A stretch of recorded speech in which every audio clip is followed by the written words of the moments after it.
আল্লাহ রাবি বলেন খায়রুল আমাকিনে মাসাজিদুহা ওয়া শাররুল আমাকিনে আসওয়াকুহা। পৃথিবীর শ্রেষ্ঠ জায়গা মসজিদ আর পৃথিবীর নিকৃষ্টতম জায়গা বাজার। নিকৃষ্টতম জায়গা হলো বাজার। প্রয়োজনের ছাড়া, একান্ত প্রয়োজনে হাট বাজার কেনাকাটা ছাড়া বাজারে সময় দেওয়া মাকরুহ তাহরিমি। প্রয়োজন ছাড়া বাজারে সময় দেওয়া যাবে না। বাজার হলো গীবতের, শেকায়াতের, গালাগালি, পরনিন্দা, বদনাম, দুর্নাম, এই নিয়ে বাজার ভরপুর। দোকানে বসবেন, চা খাইতেছে, ফাঁকে ফাঁকে একজনের গীবত করতেছে, বিড়ি টানতেছে, ফাঁকে ফাঁকে একজনের বদনাম গাইতেছে, না হলে একটা গালি দিতেছে, না হলে তার তাচ্ছিল্য করে একটা কথা বলতেছে। এই জন্য আল্লাহর হাবিব বলেন পৃথিবীর নিকৃষ্টতম জায়গা হলো বাজার। সাহাবায়ে কেরাম বলেন ইয়া রাসূলুল্লাহ, প্রয়োজনে জীবিকা নির্বাহের কারণে প্রয়োজনে বাজারে থাকতে হয়, বাজারে যেতে হয়, তখন আমাদের উপায় কি হবে? যেতে তো হবে। আমরা ব্যবসায়ী করি বাজারে, অথবা বাজারে কেনাকাটার জন্য যাওয়া লাগে, অথবা রাস্তা পার হওয়ার টাইমে বাজারের মাঝখান দিয়ে যেতে হয়, তখন কি করব? নবী কয়েকটা দোয়া শিখাইয়া দিলাম, এই দোয়াটা পরে বাজারে ঢুকবা, গুনাহ তো হবে না, বরং 20 লক্ষ নেকি নিয়া বাসায় ফেরবা। যদি প্রয়োজনই হয় বাজারে যাওয়া তো লাগবে, কেনাকাটা করা লাগবে। অনেকে ব্যবসা করে, তারাও তো সেখানে বসেই থাকে দোকান নিয়া। তখন তুমি পড়বা লা ইলাহা ইল্লাল্লাহু ওয়াহদাহু লা শারীকা লাহু লাহুল মুলকু ওয়া লাহুল হামদু ইউহয়ী ওয়া ইউমীত ওয়া হুয়া আলা কুল্লি শাইইন কাদির। এই দোয়া পড়বা বাজারে ঢুইকা, আল্লাহ তোমার নামে গুনাহ তো লিখবেই না, উল্টা আরো 20 লক্ষ নেকি আমল নামায় ভরে দিবেন। দোস্ত, আল্লাহ তাআলা পৃথিবীর শ্রেষ্ঠ জায়গা খায়রুল আমাকিনে মাসাজিদুহা, খায়রুল আমাকিনে মাসাজিদুহা, শ্রেষ্ঠ জায়গা পৃথিবীতে আল্লাহর ঘর মসজিদ। সেখানে এসছি আল্লাহর কোরআন থেকে, নবীর হাদিস থেকে কিছু আলোচনা শোনার জন্য। যে মনিব আমাদেরকে আগে ভাগে তার ঘরে হাজির হওয়ার সুযোগ দিয়েছেন, শুকরিয়া বলে আলহামদুলিল্লাহ। মেরে লা ইলাহা ইল্লাল্লাহু ওয়াহদাহু লা শারীকা লাহু লাহুল মুলকু ওয়া লাহুল হামদু পরে ইউহয়ী ও ইউমীত ওয়া হুয়া হাইয়ুন লা ইয়ামুত বিয়াদিকাল খায়র বিয়াদিহিল খায়র ইন্নাকা আলা কুল্লি শাইইন কাদির। এটা আমরা বই থেকে শিখে নেব, নাহলে আলেম ওলামার থেকে শিখে নেব। এটা পরে যদি বাজারে গেছি, তাহলে বাজার গেলে আর সওয়াব বেশি হবে। যেরকম সুবহানাল্লাহ, বাজারের হক আদায় করতে হবে, সওয়াব বেশি হবে। ভাই ও দোস্ত বুজুর্গ, খুতবা দুরূদ শরীফের পর সূরা বনী ইসরাইল থেকে একটা আয়াত তেলাওয়াত করছি, সেখান থেকে সংক্ষিপ্ত তাফসীর। আল্লাহ বলার, বুঝার, বলার, আমল করার তৌফিক দান করুক। জোরে কোন আমিন। আল্লাহ বলেন ওয়া কাযা রাব্বুকা, হে আমার বন্ধু, আপনার রবের ডিসিশন, আপনার রবের সিদ্ধান্ত, আপনার রবের রেজিস্ট্রেশন দুইটা। কটা? আল্লাহ তাআলা জগৎবাসীর জন্য দুইটা রেজিস্ট্রেশন করে রাখছেন। এটা ব্যতিক্রম করা যাবে না, এটা উল্টানো যাবে না।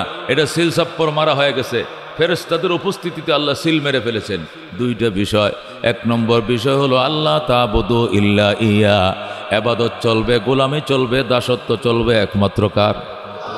আল্লাহ ছাড়া কারো হুকুম চলবে না, আল্লাহ ছাড়া কারো দাসত্ব চলবে না, আল্লাহ ছাড়া অন্য কাউকে সিজদা দেওয়া যাবে না, আল্লাহ ছাড়া অন্য কারো বিধান মানা যাবে না। বিধান মানতে হবে কার? এটা আল্লাহর পক্ষ থেকে মোহর মারা, সিল মারা, রেজিস্ট্রেশন হওয়া, রেজুলেশন হওয়া। এর ব্যতিক্রম সম্ভব না, হবে না, হতে পারে না। আমরা যেখানে থাকবো হুকুম মানব কার? জীবনের ব্যক্তিগত জীবনে আল্লাহর বিধান মানব, পারিবারিক জীবনে আল্লাহর বিধান মানব, রাষ্ট্রীয়ভাবে যেন আল্লাহর বিধান লঙ্ঘন না হয় সেখানে আল্লাহর বিধান মানব, আন্তর্জাতিক পরিমণ্ডলে আল্লাহর বিধান মানব। তখন আমি হব পূর্ণাঙ্গ মুসলমান, এছাড়া পূর্ণাঙ্গ মুসলমান হওয়া যাবে না। ঠিক না? আল্লাহ বলেন আতুমিনুনা বিবাযিল কিতাব ওয়া তাকফুরুনা বিবায, কিতাবের অল্প মানবা আর অল্প মানবা না। এর পরিণতিতে পৃথিবীতে লাঞ্ছিত বঞ্চিত হওয়া ছাড়া তোমার আর কোনো উপায় নাই। কিতাবের সব মানতে হবে। কিতাবের কিছু মানবো, আর তাওরাত থেকে কিছু মানবো, ইঞ্জিল থেকে কিছু মানবো, হিন্দু ধর্ম থেকে কিছু মানবো, ইসলাম থেকে কিছু মানবো।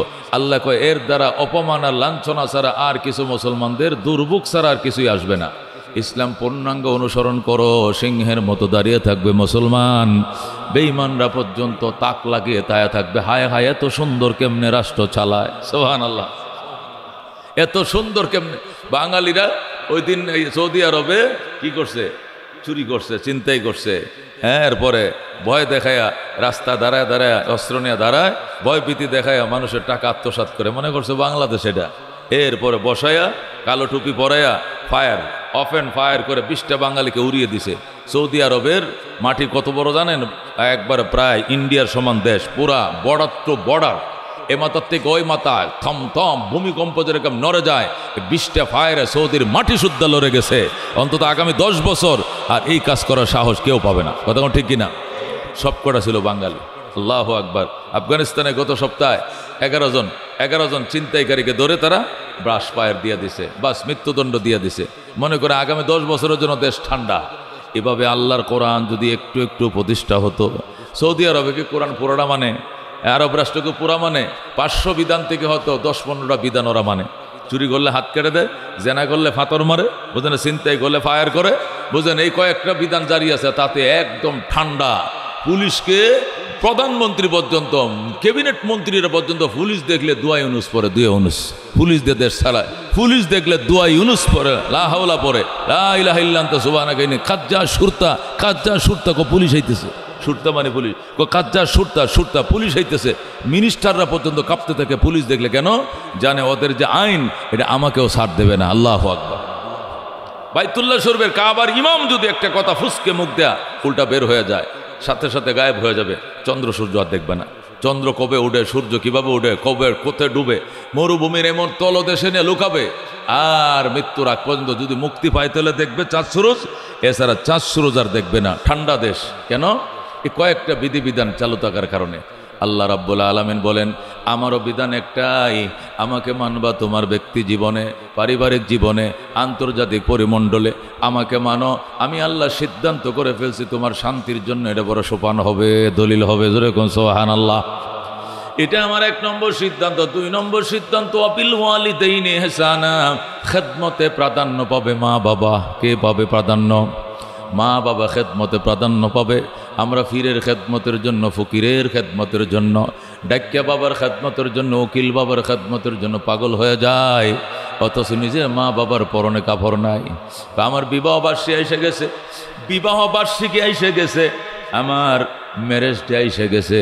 42 বছর আগে বিয়ে করছে, এখনও ম্যারেজ ডে পালন করে। আর যেদিন ম্যারেজ ডে পালন করে ওই দিন উকিল বাবার জন্য লুঙ্গি ফাটায়, উকিল মার জন্য শাড়ি ফাটায়। মা ডাক দেখো, পুত্রে এত সুন্দর শাড়ি কারে দেশ? ও উকিল মারে দেই, উকিল বাবারে দেই। ও মায়ের পরনে কাপড় নাই, উকিল মারে কাপড় দিলে এটা আল্লাহ রাব্বুল আলামিনের আরশে কোনোদিন সইবে না। আল্লাহর আরশের মালিক এটা কখনো মেনে নিবে না। 30 বছর আগে বিবাহ করছো, একটা লোক তোমাকে বউ ঠিক করে দিছে, উনি উকালতি করছে। ওই সময় তুমি তারে কত কিছু দিছো, জামা কাপড়, লুঙ্গি, জুতা, জামা সব দিছ। এখনো বিবাহ বার্ষিকী তুমি তারে দাও, অথচ মায়ের পরনের কাপড় ছেঁড়া, বাবার পরনের লুঙ্গি ছেঁড়া খবর নাই। এই জন্য আল্লাহ বলে ডিসিশন করে ফেলছি, খেদমত চলবে মা বাবা। খেদমত চলবে কার? মা বাবার কথায় বিরক্ত হওয়া যাবে না। মা বাবা খিটখিটে মেজাজ হওয়ার কারণে, বয়স বেশি হওয়ার কারণে ঘুম হয় কম রাত্রে, বিশেষ করে শীতের দিনে মাথা সরা থাকে, বায়ু সরা থাকে। বয়স্ক মানুষের ঘুম হয় না, ঠান্ডা তেল দেওয়া লাগে শীতের দিনে। দেখবেন সারা বছর যে মানুষগুলো সুস্থ থাকে, এই শীতকালে এদের মাথা পাতলা হয়ে যায়, উদাম গায়ে ঘুরে রাস্তাঘাটে। ড্রাইভার কো, হুজুর প্রায় দিনে রাত্রে আমরা রাস্তায় পাই, আমরা তো সারা রাত রাস্তায় থাকি, রাত্রে ভর রাস্তায় পাই মানুষ কাপড় চোপড় সারা শীতের মধ্যে ঘুরতেছে। হয়তো একটা লুঙ্গি পরা আসে, না হলে এভাবে ধরে রাখছে, অর্ধেকটা ফিন্দানা ওটা ঝুলায় রাখছে, পাগল তো ঘুরতেছে। কি হলো? কয় এর ব্রেনে ধরা ছিল তো। ব্রেনে যার একবার ধরে, যে বছরে একবার, যে প্রথম একবার পাগল হয়, বছরে আরেকবার পাগল হয়। ওই পাগলটা হয় কি শীতকালে। শীতকালে মস্তিষ্ক শুকায় যায়, মস্তিষ্ক শুকিয়ে যাওয়ার কারণে পাগলামিটা মাতলামিটা উঠে আবার কি ফুটে উঠে, যার কারণে শীতের দিনে ঘরে থাকতে পারে না। ওরা গরমে অস্থির হয়ে ঘর থেকে বের হয়ে যায়। ও দুস্থ নিজের মা বাবা বয়স হয়েছে, 60-70 বছর বয়স আল্লাহ বাঁচায় রাখছে, এটা তোমার আর আমার জন্য নিয়ামত। কোথাও কোন ঠিক কিনা? আমার আর আপনার জন্য গনিমত। এরা মাতার তাজ, এরা মাতার তাজ। আল্লাহর পক্ষ থেকে নিয়ামত। এদের খেদমত করতে হবে, এদের সেবা করতে হবে। বাজারে যাওয়ার টাইমে বলতে হবে, মা তোমার জন্য কি আনবো বলো। আমার বলিস কেন? বউরে বল। বউ না রান্না বান্না করে, আমি তো করি না। বলতে হবে বউয়েরটা পরে তোমারটা আগে। তোমার কি লাগবে বলো। পান সুপারি আসেনি মা? মা পান সুপারি আসেনি? মা জর্দা আসেনি? মা তোমার ইনহেলাল আসেনি? তোমার শ্বাসকষ্টের ওষুধ আসেনি, মা শীত পড়ছে তোমার কম্বল কাঁথা লাগবে নি, মারে জিজ্ঞাসা করবেন।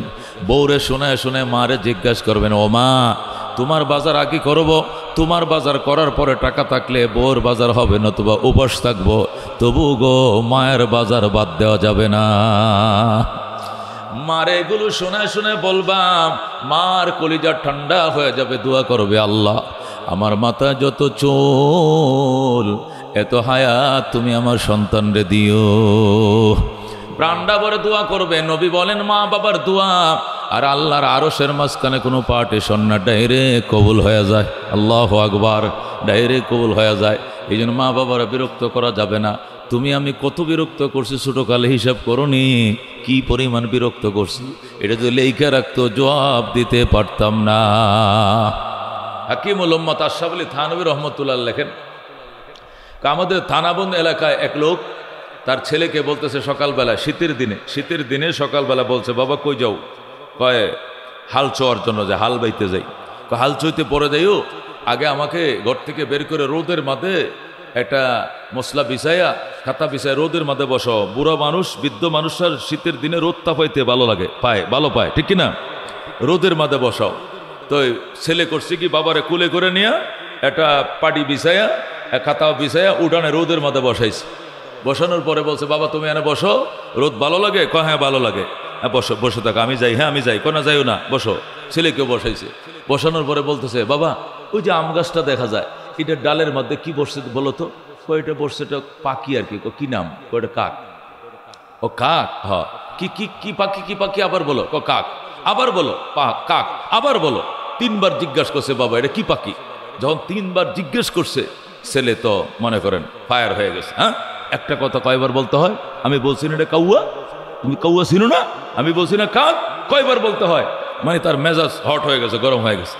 বাবা ডাক দেখো, সন্তান আমি 3 বার জিজ্ঞাসা করছি, আমি ইচ্ছাকৃতভাবে জিজ্ঞাসা করছি। প্রথমবারে বলছিলাম এটা কাক, কিন্তু আমি প্রথম বলি নাই, ইচ্ছা করে জিজ্ঞাসা করছি 3 বার। দেখে তুমি বিরক্ত হও কিনা? 3 বার বলায় বিরক্ত হয়ে গেছো। তোমার আম্মাকে বলে ডায়েরিটা দিত, ডায়েরি আছে আলমারির ভিতরে, মাকে বলে ডায়েরিটা দিত। মা বাবার ওই জোয়ানকালের ডায়েরিটা দিতা। মা কয় এতদিনে ডায়েরি খুঁজে কেন তোর বাবা? ওই যে আমার আব্বা যখন স্কুলের টিচার ছিল তখন যেটা ডায়েরি ছিল, দৈনিক লেখাপড়া লেখা রাখতো, ওই ডায়েরি দাও। মাইনা ডায়েরি দিছে, খোল অত নম্বর পৃষ্ঠাটা খোল। খুলছে, খুলে 1931 সালের ঘটনা, 1921 সালের ঘটনা। যখন আমি বিবাহ করছিলাম, আল্লাহ আমার একটা ছেলে দিছিল, ছেলেটার বয়স ছিল তখন 4 বছর। আমি শীতের দিনে রোদ তাপানোর জন্য এখানে পাটি বিছাইয়া রোদের মাঝে এই জায়গায় বসছিলাম, তোমাকে কোলে নিয়ে। রে বাবা এই যে ডায়েরিতে লেখা দেখো। আর ওখানে যখন বসছিলাম কোলে নিয়ে ডায়েরি, তখন তোমাকে কোলে নিয়ে বসছিলাম, তখন ওই আম গাছের ডালের মাঝে একটা কাক বসছিল। আজকে যে ডালে কাক বসছে ওই ডালে ওই দিনও একটা পাখি বসছিল। তখন তুমি জিজ্ঞাসা করছিলে, বাবা এটা কি? আমি বলছিলাম এটা কাক। আবার জিজ্ঞাসা করছিলে, এটা কি? আমি বলছিলাম কাক। আবার জিজ্ঞাসা করছিলা, এবারে 1 বার 2 বার নয়, 20 বার জিজ্ঞাসা করছিলা, 20 বার জিজ্ঞাসা করছিলা, 20 বারে আমি উত্তর দিয়েছিলাম কাক। অর্থাৎ আমি বিরক্ত হই নাই, 20 বার আমি বলেছিলাম কাক, আমি বিরক্ত হই নাই। আর আজকে আমি 3 বার জিজ্ঞাসা করছি, তুমি বিরক্ত হয়ে আমাকে তুমি তিরস্কার করলা। বাবা এটাই দুনিয়াতে বাবা এবং সন্তানের ব্যবধান। আল্লাহু আকবার। বাবাই যখন এই স্মৃতিচারণ করলো, ওই যৌবনকালের ডায়েরি খুলে দেখাইলো, কয়টা গল্প নয়, এটা আমি যেদিন ঘটনা ঘটছিল তারিখ সহ আমি লেখা রাখছি। কোনোদিন যদি এমন ঘটনা ঘটে তখন জবাব দিব। যেই কথা সেই কাজ, একই জায়গায় একই ঘটনা ঘটে গেল, এর জবাব দেওয়ার জন্য ডায়েরিটা চাক্ষুষ প্রমাণ হিসেবে তোমার জন্য বললাম। এই ঘটনা তুমি যখন ছোট ছিলে, আমি তখন যুবক ছিলাম, বিয়ে করছিলাম, তখন ঘটছিল বাজান। ওই সময় 20 বার জিজ্ঞাসা করছিলাম, বলছিলাম কাক, বিরক্ত হই নাই। আর আজকে 3 বার জিজ্ঞাসা করলাম, তুমি বিরক্ত হয়ে গেলা। এটা নিয়ে বাবা ছেলের পরিচয়, এটাকে বলে বাবা সন্তানের ব্যবধান। সাথে সাথে সন্তান বাবার পায়ে পড়ে কয়, বাবা গো আমি অন্যায় করে ফেলেছি, আমি আর কোনোদিন এমনটা করব না, আমাকে মাফ করে দাও। এরে ভাই ও দোস্ত, একে বলে বাবা, একে বলে মা। অনেক সময় মা বাবার খেদমত নবীদের সহবতের থেকেও দামি হয়। নবীদের সহবতের থেকেও দামি অনেক সময়, সব সময় নয়, মাঝে মধ্যে যখন মা বাবার খেদমত করার মতো লোক থাকে না, অন্য কাউকে রেখে যাওয়ার মতো লোক থাকে না, ওই সময় মা বাবার খেদমতে থাকতে হবে।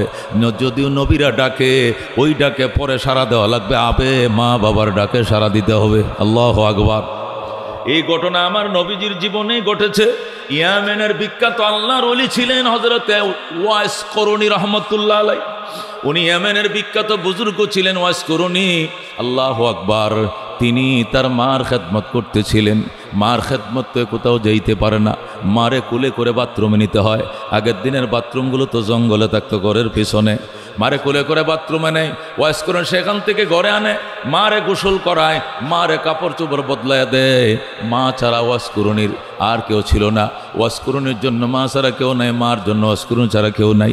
হঠাৎ করে ওয়াশ করুন রহমতুল্লাহ আলাইহি মার খেদমত করতেছে, করতে করতে করতে শুনছে মক্কায় নবী আসছে। আল্লাহু আকবার।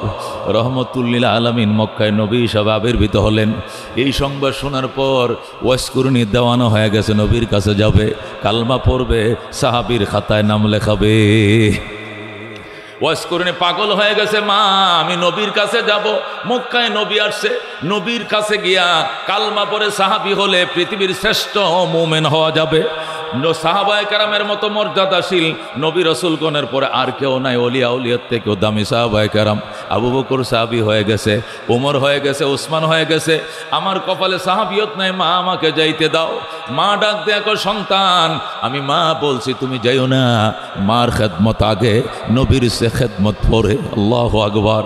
যখন মা এমনটা বলা শুরু করলো, ওয়াইস করুনির মনের ভিতরে একটা খটকা তৈরি হয়ে গেল, আমি কি মার খেদমত করব নাকি নবীর খেদমত করব, আমি কোন দিকে যাব? আল্লাহু আকবার। এইভাবে ইতস্ত করতে করতে দিন যাইতে যাইতে হঠাৎ করে ওয়াজ করুনি শুনে মক্কার নবী হিজরত করে মদিনায় চলে গেছেন। হাই রে, ওয়াজ করুনির কান্না বেড়ে গেছে। হায়, আল্লাহ হাবিব তো আরো 450 কিলোমিটার দূরে চলে গেছেন। হাই রে, নবী কবে যেন দুনিয়ার থেকে চলে যায়। ও মা, আমি কি করব, আমাকে ছুটি দাও, তোমার খেদমতে একটা লোক রাইখা যাইতেছি, ওই লোকটা তোমার খেদমত করবে, আমি শুধু কালমাটা পরে চলে আসবো, যাইতে আইতে যত সময় লাগে, বেশি দেরি করব না। মা মা কয় না, তোমার ছুটি দেওয়া যাবে না বাবা, তুমি যাও না, তুমি যাও না। এই ইতিমধ্যেই ওহুদের যুদ্ধ শুরু হয়ে গেছে। ওহুদের যুদ্ধে নবীজির দুইটা দাঁত ভাঙ্গিয়া ফেলাইছে মক্কার কাফেরেরা, নবীজির দাঁত দুইটা শহীদ হয়ে গেছে। এই সংবাদ কিভাবে ওয়াজ করুনি শুইনে ফেলাইছে। ও ইয়েমেন থেকে কেমনে তার কাছে সংবাদ গেছে। ইয়েমেনে যখন সংবাদ পড়ছে, ওয়াজ করুনি পাথর লিয়া নিজের গালের 32টা দাঁত ভাঙ্গিয়া ফেলাইছে।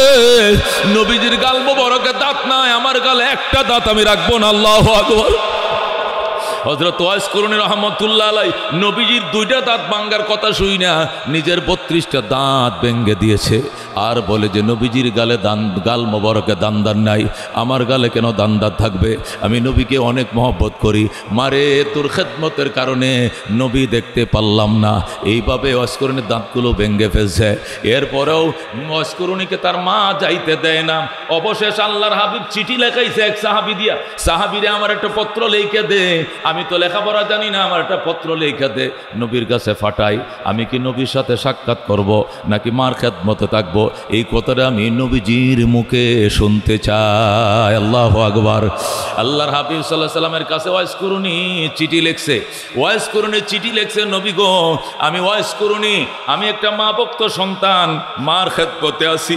আপনি দীর্ঘদিন আগেই নবী হইছেন, আপনার কথা আমি শুনছি, আসতে পারি না, মা আমার দেয় না, আমার মার খেদমত করার মতো আর কোনো মানুষও নাই। এখন আমি কি আপনার খেদমতে আসবো, সাহাবীর খাতায় নাম লেখাবো, কালিমা পড়বো, এটা করব নাকি মার খেদমতে থাকবো, কোনটা করতে আপনি আমাকে বলেন? আল্লাহু আকবার। নবী চিঠির উত্তর দিছে, ওয়াইস করুনি তুই আসিস না। আল্লাহু আকবার। ওয়াইস করুনি তোকে আসতে হবে না, তুই সেখানেই ঈমান আন, এখানেই তুই কালমা পড়, তুই ঘর আশহাদু আল্লাহ ইলাহা ইল্লাল্লাহ ওয়া আন্না মুহাম্মাদান আবদুহু ওয়া রাসূলুহু, সেখানে তাইকা কালিমা পড়। নবীকে দেখা লাগবে না, নবীকে দেখলে সাহাবী হবে, নবীরে না দেখে কালমা পড়লে তাবি হবে।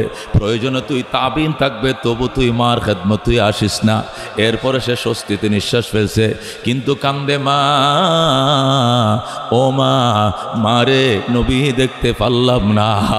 আল্লাহর হাবিব সাল্লাল্লাহু আলাইহি ওয়াসাল্লাম রহমাতুল লিল আলামিনকে স্বপ্ন দেখতেছে, ওয়াইস করুনি নবীর কাছে কাঁদতেছে, নবীকে কান্দিস না, আমার গায়ের জামাটা তোর জন্য রাইখা গেলাম, নবীরে তুই পাইবি না, নবীর জামা পাইবে, এটা গায়ে দিয়া তোর দিলকে শান্তি দিবি। আল্লাহু আকবার। আল্লাহর হাবিব তারা স্বপ্ন দেখাইলেন, ওয়াজ করুনি আমার জামাটা তোমার জন্য রেখে যাব বাবা, আমি আবু বকর ওমরকে ওসিয়ত করে যাব, এই জামা তোমার কাছে পৌঁছে যাবে, নবীর পায়ও নাই গো, নবীর জামা পরে কলজাকে সান্ত্বনা দিবা। আল্লাহু আকবার। যেই কথা সেই কাজ। ওয়াজ করুনি রাহমাতুল্লাহ আলাই মার খেদমত করতেছে, মার হায়াত আল্লাহ এত লম্বা দিছে, বুড়ি মানুষ, সে এখনো বেঁচে আছে, কিন্তু নবী দুনিয়াতে চলে যাচ্ছেন। আল্লাহর হাবিব ইন্তেকালের আগে বলেন, আবু বকর রে আমার এই পরনের জামাটা কারে দিতাম, হুজুর আমারে দেন, ওমর হুজুর আমাকে দেন, উসমান বলে হুজুর আমি জামাই লাগি, আলী কয় আমি আবার স্বাস্থ্য ভাই আবার জামাই, হাসান হুসেন কো না না আমি তো নাতি, আমগরে দেন।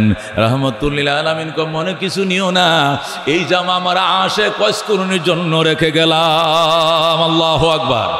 এই জামা আমার আশিক ওয়াজ করুনির জন্য রেখে গেলাম, আমার ওয়াজ করুনি এই জামা দিও, আমার ওয়াজ করুন ওমর, ওমর ডাইকে ওমর যদি সময় হয় তুমি ইয়েমেন যাইও, ওমর সময় পাইলে ইয়েমেন যাইও, কোনো কারণে যদি ইয়েমেন যাওয়া হয় ওখানে একজন মা ভক্ত মুস্তাজাবুদ দাওয়াত আছে, সে ইসমে আজম জানে, সে যেটা চায় আল্লাহ সেটাই তার কবুল করে, ওই লোকটারে যদি পাও ইয়েমেনে ওনার কাছে যাইবা, যাইয়া দোয়া চাইবা, আমার জামাটাও তাকে পৌঁছায় দিবা, আর বলবা তোমার জন্য দোয়া করার জন্য, যে দোয়া করবে এইটাই সাথে সাথে লাইগে যাবে। হযরত ওমর ফারুকের মতো ব্যক্তি, যিনি জান্নাতি 10 জনের একজন, আল্লাহ নবী অনেক সাহাবীকে জান্নাত দিয়েছেন, এক টিকেটে দিয়েছে 2 জনকে, ফাতেমাকে দিয়েছেন আলাদা টিকেটে, আয়েশাকে দিয়েছেন, হাসান হুসেনকে দিয়েছেন, বিভিন্ন সাহাবীকে জান্নাতের টিকিট দিয়েছেন, এক টিকেটে 10 জন যে দিয়েছেন আশারায়ে মুবাশশারা, এই 10 জনের মধ্যে 2 নম্বর সাহাবীর নাম হলো হযরত ওমর। আল্লাহর হাবিব সাল্লাল্লাহু আলাইহি ওয়াসাল্লাম বলছেন, লাউ কানা বাদি নাবিয়া, আমার পরে যদি কেউ নবী হতো, লাকানা ওমর, ওমর নবী হতো। এমন একটা সাহাবী যিনি অর্ধেকটা দুনিয়া শাসন করছেন আল্লাহর কোরআন দিয়া, যার শাসন আমলে পৃথিবীর অর্ধেকটা জাহান এত শান্ত ছিল, বাঘ আর হরিণ একসাথে, সিংহ আর হরিণ একসাথে পানির ঘাটে পানি পান করছে, সিংহ হরিণের দিকে তাকানোর সময় পায় নাই। এমন একজন সাহাবী যিনি জান্নাতের একজন তারকা, সুসংবাদপ্রাপ্ত সাহাবী, তাকেও পর্যন্ত নবী বলে ওমর যদি কোনোদিন ইয়েমেন যাইও, ইয়েমন যাই ওমর, সেখানে একজন আমার অন্ধভক্ত আছে, আমার একজন আশেক আছে, তার নাম ওয়াইস করুনি, ওরে আমার সালাম দিও, আর তোমার জন্য দোয়া করতে কইও, সে যে দোয়া করবে সেইটাই কবুল করবে আমার আল্লাহ। ওরে ভাই ও দুস্থ বুজুর্গ, বলতেছিলাম মা বাবার খেদমত এত দামি, আল্লাহর হাবিব নিজে বলছেন ওয়াইস করুনি আসতে হবে না, তোমার মার খেদমতের জন্য লোক নাই, তুমি মার খেদমত করিও, ওখানে থাকো। এই মার খেদমত করতে করতে আর নবীকে পায় নাই, নবী দুনিয়ার থেকে ইন্তেকাল করলেন।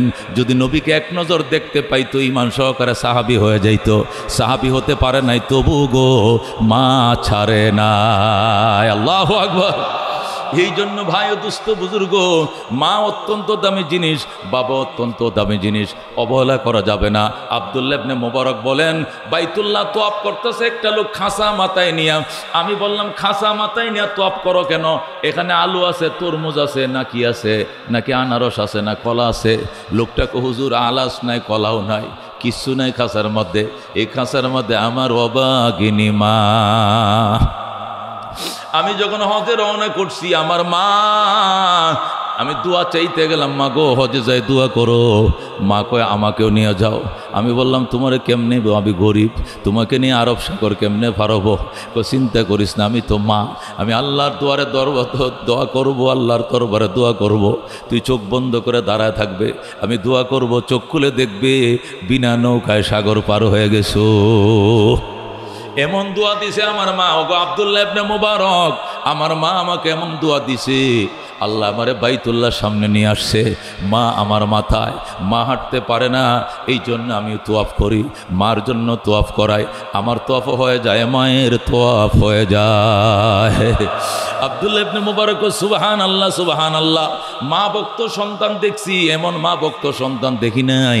তুই মাথায় করে ইরাক থেকে এই দেশে আইসো কহ, আবার মাথায় করে ইরাকে নিয়ে যাব, এরকম পরিশ্রমকারী মা বাবার জন্য দুনিয়াতেও দেখি নাই। আব্দুল্লাহ ইবনে মুবারকের কাছে লোকটা প্রশ্ন করে, হুজুর আপনাকে পাইছি, আপনি পৃথিবী বিখ্যাত বড় আলেম, আপনি আমাকে একটা ফতোয়া দেন। কয় কি ফতোয়া? আমি যে মারে এইভাবে নিয়ে 10 বার হজ করাইছি। কয়বার? এটাই নয়, এর আগে আরো 9 বার হজ করাইছি। মারে মাথায় করে আমি 10 বার হজ করাইছি। এই হজের কারণে মায়ের দুধের দাবি মাফ হবেনি, যে দুধ আল্লাহ আমারে পান করাইছিল। আব্দুল্লাহ ইবনে মুবারক বাজান, প্রথম দিন 1 ফোঁটা দুধ, প্রথম দিন জন্মের পরে হোয়া হোয়া করে কেঁদেছিল। আর ওই যে 1 ফোঁটা দুধ, শাল দুধ তোমার মুখে ঢুকছিল, এই প্রথম ফোঁটা দুধ 70 ভাগ করে 1 ভাগ দুধের দাবি 10 বার মাথায় করে হজ করলো, আদায় হবে না। খেদমতে মা দর পে দর কুন সুবহ শব, তাকে বাসি দর্দ আলম নেকে নাম, হর কে খেদমত কর দেউ মখদুম শুদ, হর কে খুদরা দি দেউ মহরুম শুদ। খেদমতে মা দর পে দর কুন ইখতিয়ার, তাকে বাসি দর্দ আলম বখতিয়ার।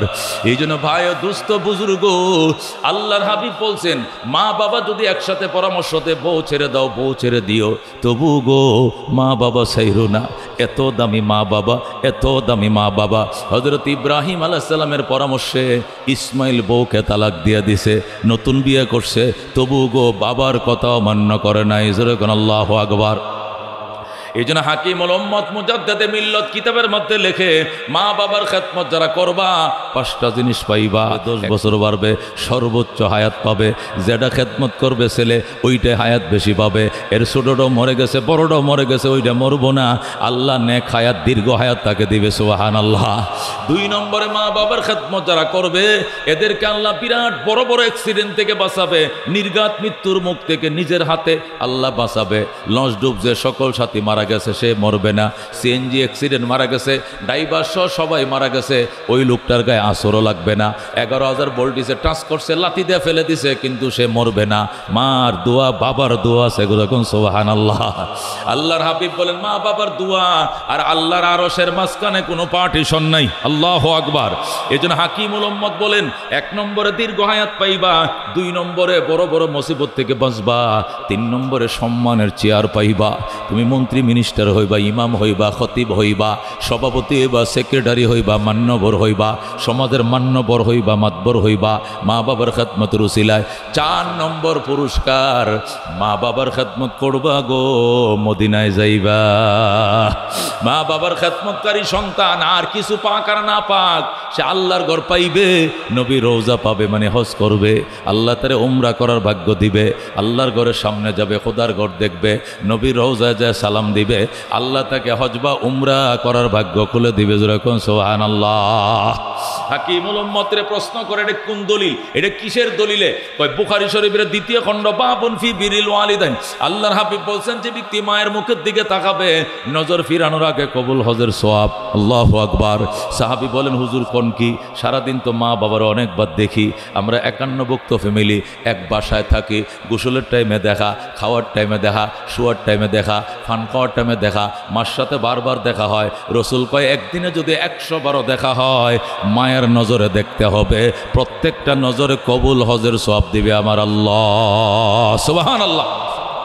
5 নম্বর পুরস্কার, মা বাবার খেদমত করো গো, মৃত্যুর টাইমে তোমার হার্টবিট বাড়বে না, বুকটা দুবদুব করবে না, ভয় বলতে অন্তরে কিছু থাকবে না, ঠোঁটটা শোকাবে না, পানির তৃষ্ণা হবে না, অটোমেটিক জারি হয়ে যাবে, আশহাদু আল্লাহ ইলাহা ইল্লাল্লাহ ওয়া আশহাদু আন্না মুহাম্মাদান আবদুহু ওয়া রাসূলুহু। মা বাবার খেদমত করো গো, আল্লাহ রাব্বুল আলামিন মৃত্যুর টাইমে টাস টাস করে কালমা জারি করে দিবেন।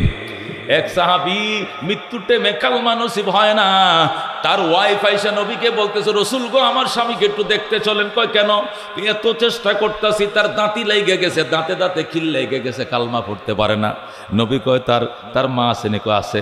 বাবা আসেনি? কয় না। মা আসেনি? কয় আছে। মারে ডাকো। মারে ডাকছে, ডাইকে কয় তোমার ছেলের প্রতি কোনো দাবি আসেনি? কয় আছে। কি দাবি?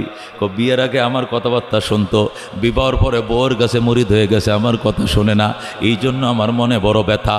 নবী ডাক দেখো, মা আল্লাহর হস্তে তোর ছেলেকে মাফ করে দে, তোর ছেলে মৃত্যুর বিছানায় সংকটে পড়ে গেছে রে মা। মহিলাকে, হুজুর আমি একটু মাফ করতে দেরি হবে, আমি একটু বুঝালে মাফ করবো কিনা? নবী কয় আমি বলছি তারপরেও তোর দেরি হবে, তোর মাফ করার দরকার নাই, তোর ছেলের আমি আগুন দিয়ে পুরায় ফেলবো। বেলাল রে লাকড়িয়ান, কেরাসিন ডাল, আগুন ধরা, এদের আমি আগুন দিয়ে পুরায় শহীদ করে দিব, তারপরে আমি জাহান্নামে যাইতে দিব না। মা দৌড়ায় সে, হুজুর আমার কলিজার টুকরা সন্তানের গায়ে আগুন দিয়েন না, আগুন দিয়েন না, আমি তারে মাফ করে দিলাম, তবু আমার অবাধ্য সন্তানের গায়ে আগুন দিয়েন না, আমি মা সহ্য করতে পারবো না। আল্লাহু আকবার। নিজের অবাধ্য সন্তানের গায়ে আগুন দিবে, এইটাও মা সহ্য করতে পারে না। আয়েশা মেশটা নবীর হাতে নিয়ে গেছে, লাকড়িটি নিয়ে গেছে, আগুন দিয়েন না হুজুর, আমি আউয়াল আখের সমস্ত অপরাধ মাফ করে দিলাম। আল্লাহু আকবার। বাইরে মা বাবার খেদমত করলে সবচেয়ে বড় পুরস্কার মদিনায় যাওয়া যাবে। আমি আমার মায়েরে বলতাম, মা মদিনা যাওয়া বড় শখ, গরিবের সন্তান, কেমনে যাব কও মা, কেমনে যাব কও বেটা, মা দোয়া করলে কেউ ফিরাইতে পারে না, তুই ছাত্র জীবন লেখাপড়াটা শেষ কর, আলেম হ, আমি দোয়া করলাম তুই সর্বপ্রথম মদিনায় যাবে, তবে শর্ত হইলে আমারে নিবি কিনা কো সাথে। আমি কইছি ইনশাল্লাহ, বইলে আমি হজটা করিয়া পরের বছর তোমার লয়ে যাবো। মা যেমনি কইছি এমনি প্রথম বছর আমি হজ করছি 9 সালে, এর পরের বছর মাকে 10-এ আমি লিয়ে গেলাম। মা আল্লাহর ঘরের গিলাফ ধরে কান্দে। যেদিন আমরা বিদায় তোয়াফ করে চলে আসব, মা গিলাফে ধরছে, হাজি সাহেব বলতেছে, চলে আসেন চলে আসেন, আমাদের বাস ছাড়িয়ে দিতেছে, তাড়াতাড়ি আসেন। আমার মাঝে লটকি দিছে, কাবার গিলাফে ধরে, বুড়ি সে তো খোদা কাবার গিলাফ ছাড়ে না। আমি বললাম, মা আহো, একটু পরে আইতেছি, এত কি দোয়া করো? বাজান তোর জন্য দোয়া করতেছি, আল্লাহ যে তোর কতবার মক্কায় আনবে তুই গুইনা শেষ করতে পারবে না। আল্লাহু আকবার। কতবার তোরে মদিনায় আনবে, মার দুয়ার বরকতে আল্লাহ 16 বার নেওয়াইছে, আলহামদুলিল্লাহ। এবার 17 বারের জন্য 17 বারের জন্য 26 সালের জন্য টাকা জমা দিছি। আল্লাহ কবুল করো, হুজুরে কোন আমিন। আল্লাহ সব দিছে, আল্লাহ সব কিছু দিছে, আল্লাহ কোনো কিছুর অভাব রাখে নাই। এই জন্য দুস্থ ভাই ও বুজুর্গ, খালি অভিযোগ আমার কাছে, হুজুর মহিলারা ফোন করে মালিবাগ থেকে, হুজুর আমার ছেলে কথা শুনে না, মা বাবার অষ্টা আজকে আবার করেন, হুজুর সন্তান কথা শুনে না, মা বাবার অষ্টা আবার করেন। আর কত শোনাবো আপনাদেরকে, 27 বছর ধরে শোনাইতেছি। এই জন্য দুস্থ বুজুর্গ খবরদার, মা ময়াকার মা, ময়াকার মা মনে রাখেন। এই ম দিয়ে মক্কা, এই ম দিয়ে লেখে মদিনা, এই ম দিয়ে মোহাম্মদ, এই ম দিয়ে মোবারক, এই ম দিয়ে মুনাব্বর, এই ম দিয়ে মজিদ, এই ম দিয়ে মোহাম্মদুর রসুল্লাহ, এই ম দিয়ে ময়াকার মা, আমার কলিজা টুকরা মা। কথা ঠিক কিনা? এ বেয়াদবি করা যাবে না, এদের নামে সাদাকা করতে হবে। মরে গেছো সদকা করো, বেঁচে আসো হায়াতের জন্য সদকা করো, মরে গেছে জান্নাতে যাওয়ার জন্য মার জন্য সাদাকা করো, আর বেঁচে আছে হায়াতের জন্য সদকা করো। রাজি আছেন ইনশাআল্লাহ? আল্লাহ কবুল করে, জোরে কোন আমিন।